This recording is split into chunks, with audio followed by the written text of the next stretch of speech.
Shalom, shalom. Salaki, I had got a phone call, but I'm just gonna make this into a part two. Lord willing, it still be edifying. So, Salaki for that. But this is benefits of letting things go. Uh, Going into enhance relationships, lowers blood pressure and reduce stress. Okay. So like I was mentioning earlier, okay, the benefits of letting things go, creating space for the new.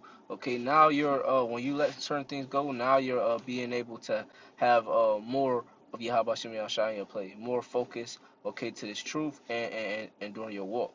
All right, so I want to get these last couple precepts, okay, because you have to have a discipline within your Yahweh Shem Yahshai. So this is Proverbs chapter 25 and verse 28. He that have no rule over his own spirit is like a city that is broken down and without walls, man. Okay, meaning there's easy access to come in and to distract you, man.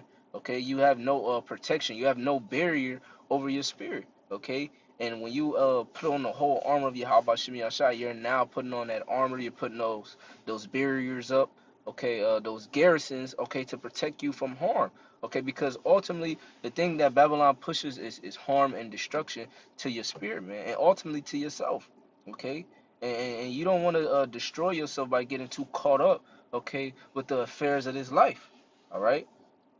The next precept that I want to get, this is Matthew chapter 5 and verse 29. It says, and if thy right eye offend thee, pluck it out and cast it from thee, for it is probable for thee that one of thy members should perish, and not that thy whole body should be cast into hell. All right. And it says, verse 30, and if thy right hand offend thee, cut it off and cast it from thee, for it is profitable for thee that one of thy members should perish, and not thy whole body should be cast into hell, right? So, going into that, man, this is a repetition of certain things, okay, that are because when you go into a fin, right?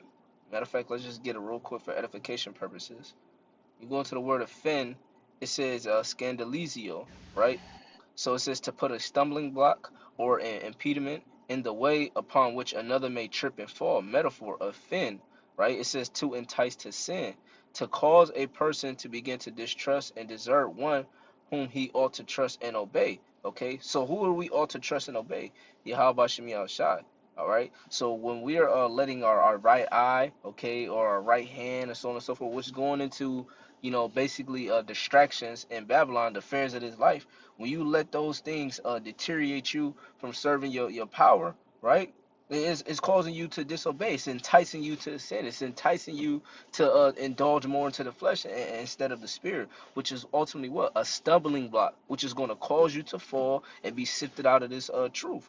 And ultimately, you do not want that, man. Because what did the scripture say about a man that once had taste of this knowledge? What? He's going back onto his own vomit. So you don't want that, man. Okay, you want to endure into the end, and anything that's hindering you from serving your power, man, you have to cut it off. Okay, you have to master the power of letting things go.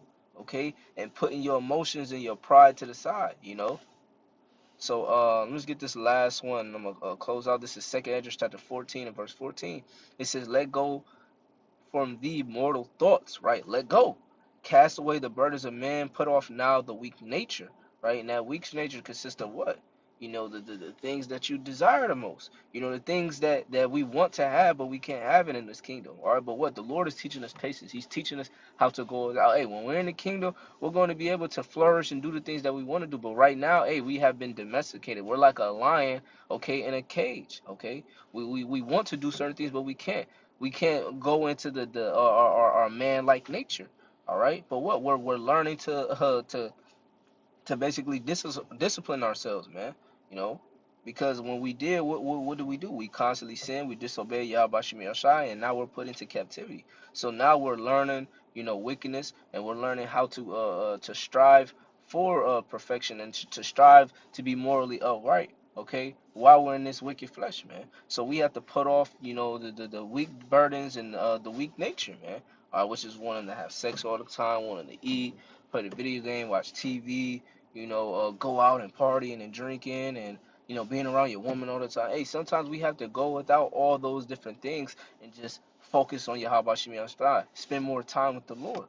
All right. It says, verse 15, and set aside the thoughts that are most heavy unto thee, and haste thee to flee from these times. Yeah, you know, those demons that we face on a day-to-day basis. Okay, we have to put those things to the side and throw up more prayers to Yahweh Shemi Shai. And hey, and just let go of whatever we was worried about, hey, and just focus on the now. Focus on what can you do that's pleasing to the Lord Yahweh Shemi Shai, you know, before you go to bed. And it says, verse 16, for yet greater evils, I mentioned Jacob's trouble, right? Then those which thou hast seen happen shall be done hereafter. Hey, so hey, these times are coming surely, and it's approaching us very soon. So we have to be on our A game, man. You know, so Lord willing, this lesson was edifying through the Spirit, probably Yahweh Shemi Al Shai. I want to give all praise, honor, and glory to Yahweh, Bahashem, Yahweh Shai, Bahashem, Raha Kodash, and double honors to our apostles and elders of Great Millstone, and Kazak Shalom to the hopeful elect. Kwame Yashral and Shalom.